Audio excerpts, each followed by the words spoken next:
మాజీ మంత్రి అంబటి రాంబాబుపై మంత్రి కొండపల్లి శ్రీనివాస్ ఫైర్ అయ్యారు. సీఎం చంద్రబాబుపై చేసిన అనుచిత వ్యాఖ్యలను ఖండిస్తున్నానని అన్నారు.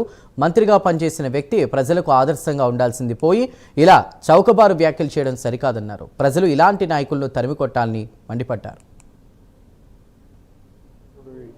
రోజు ఒక రాష్ట్ర మంత్రిగా పనిచేసి ఒక ప్రతిపక్ష పార్టీ నాయకుడిగా సీనియర్ నాయకుడిగా వ్యవహరించినటువంటి అంబటి రాంబాబు చేసినటువంటి వ్యాఖ్యల్ని, అనిశ్చితమైనటువంటి మాటల్ని మేము అందరం కూడా ఖండిస్తున్నాం.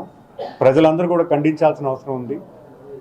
ఇప్పుడు ఈరోజు గౌరవప్రదమైనటువంటి పొజిషన్ నుండి గౌరవ ముఖ్యమంత్రి గారు ఈరోజు రాష్ట్రం కోసం అహర్నిశలు కష్టపడుతున్నారు. 75 సంవత్సరాల నుండి రాష్ట్రంలో ఎప్పుడు కూడా సంక్షోభం ఉన్నటువంటి సమయంలో మన రాష్ట్రాన్ని కాపాడుతూ ఎప్పటికప్పుడు రాష్ట్ర అభివృద్ధి పట్ల యువతకు భవిష్యత్తు ఇచ్చేలాగా పనిచేస్తున్నటువంటి మహానాయకుడిని ఇలాగ అనిశ్చిత వ్యాఖ్యలు చేయడం అనేది ఖచ్చితంగా బాధాకరమైన విషయం.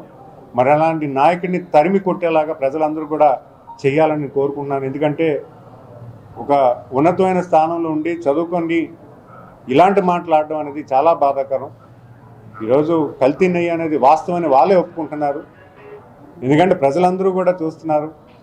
ఒక అంటే దైవ ప్రసాదం తిరుమల వెంకటేశ్వర స్వామి అంటే ఎన్నో కుటుంబాలకు ఇష్టదైవం.